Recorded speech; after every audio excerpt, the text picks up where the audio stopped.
Today, I'm going to be playing some Fortnite with this brand new $40 controller by NexiGo. This thing is pretty sick. It has the overall build of a PS4 controller. Like, as far as shape and weight go, it's really similar to a PS4 controller, but it has the same button layout as an Xbox controller, which I don't know about you guys, but I much prefer the Xbox layout. And basically all that means is that the thumbsticks are a little smaller in like width, and then on the left side of the controller, the analog stick is actually up where the D-pad usually is, and the D-pad is lower where the analog stick usually is. I mainly prefer this button layout because it makes the D-pad a lot easier to click, and overall I just prefer it. And then of course, I can't try a controller unless it has paddles on it, and this thing has two built-in programmable buttons on the back. So that of course is like the only reason I'm even willing to use this controller, because I am a paddles player. I've played with the Strike Pack Dominator, I've played with the PS4 back button attachment, I've tried the Fusion A Pro, I've tried the Extreme Rate Remap Kit. For the past few months, I switched over to the Strike Pack 4-button Eliminator, and now today I get to try this 2-paddle NexiGo controller. And before we get into the gameplay, I just want to highlight some more features on this thing, because it actually has quite a bit for what it is. About a year ago, I actually started using a control-free grip on my main controller, and I've absolutely loved the grip. And on the NexiGo controller, it actually has a built-in textured grip on both sides of the controller. So on both legs, front and back, it has this textured grip on it, which is super nice, super comfortable. Something that's also pretty cool is the L2 and R2 actually stick out quite a bit further than your normal PS4 controller. This is the standard PS4 controller, and this is the NexiGo controller. As you can definitely probably tell, this one sticks out quite a bit further, which I actually enjoy. I like how there's a lot of surface to push down, so you never like accidentally miss or anything like that. And then I saved the best feature for last, the most unique feature I've ever seen on a controller, and that's this little button right here. This button is basically a built-in macro for your controller, and it's called the turbo mode. Basically all you do to map it is just hold down the turbo button and then press whatever face button you want to have the turbo function on, and then whatever button you mapped it to will have a turbo function, which means all you have to do is hold it down and it'll function as it's being pressed repeatedly. So with that description alone, you can probably guess what I'm going to be doing with it in Fortnite later on in this video. And the last thing I'm going to say is that this controller is actually plug and play for PS4, PC, and mobile. That means there's no annoying like workarounds or software to try to get it to work. You literally just turn on whatever device you're using, plug it in, and it's good to go. And like I said at the start, this thing is only around $35 to $40, which compared to just a standard PS4 controller that has no paddles, no nothing, the standard PS4 controller is $60, and like I said, it's literally just standard. This thing's $20 less. You get this cool like macro function, you get the Xbox button layout, but you also still have your touchpad. You get the overall feel of the PS4 controller, and you get two custom programmable buttons on the back. So I am pretty excited to try this out with Fortnite. If you are at any point in this video interested in checking this out a little further, or even potentially purchasing it, then head to the top link in the description. You can pick one up for yourself. Alright, long intro, sorry, let's get into the gameplay. So I've just plugged this thing in and done a little bit of building around just to get a little bit comfortable with it. And I will warn you, my gameplay with this controller right now is not the best, because I've been playing on a PS4 controller layout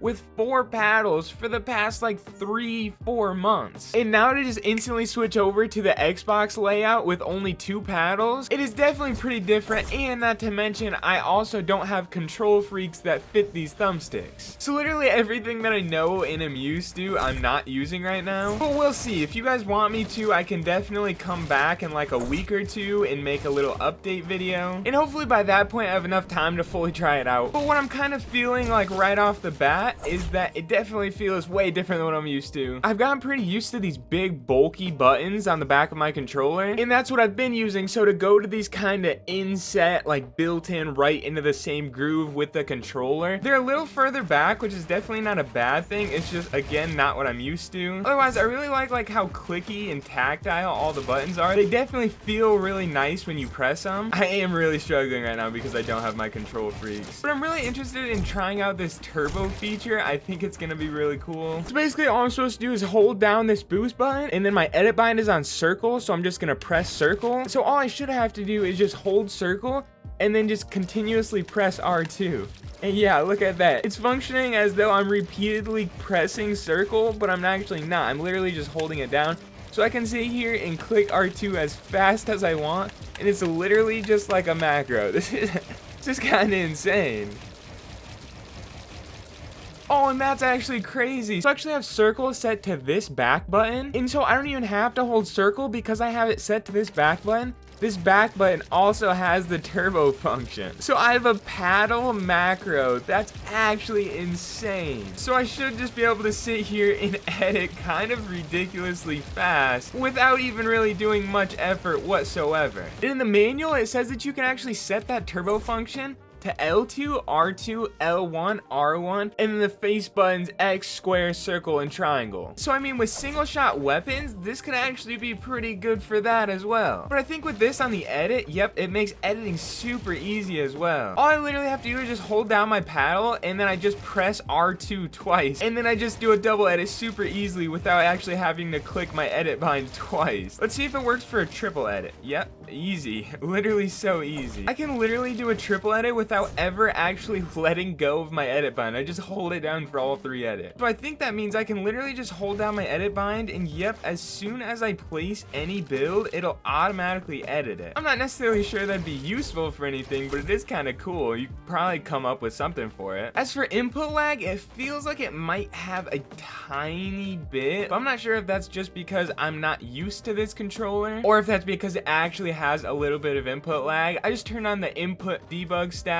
and that's what it says. So according to the game, it doesn't look like it has any. However, I'm not sure. It definitely could, or again, that could just be because I'm not used to the analog sticks and playing without control freeze. And I'm playing this entire video on PC. This thing works the same exact way on PS4. Like, if you're a PS4 player and you've always wanted to try macro, but that's always been specific to PC, then this is your solution. And the same exact thing for mobile. You can do all this same exact stuff on mobile, both iOS and Android, by the way. So overall, this controller is a pretty insane deal for only like $35–40. Even if you don't use it as your main controller, like I just said, it's only like $35, so it is a super fun controller to just mess with. You can show off to your friends with the macro function. If you have an idea for something else you can do with the turbo function, you can go try that. I think this controller would especially be good on PS4, mainly because of the turbo function. It's super cool for PS4 users that can't get that option anywhere else. Not to mention, it's not even just an attachment for a controller, it's an entire controller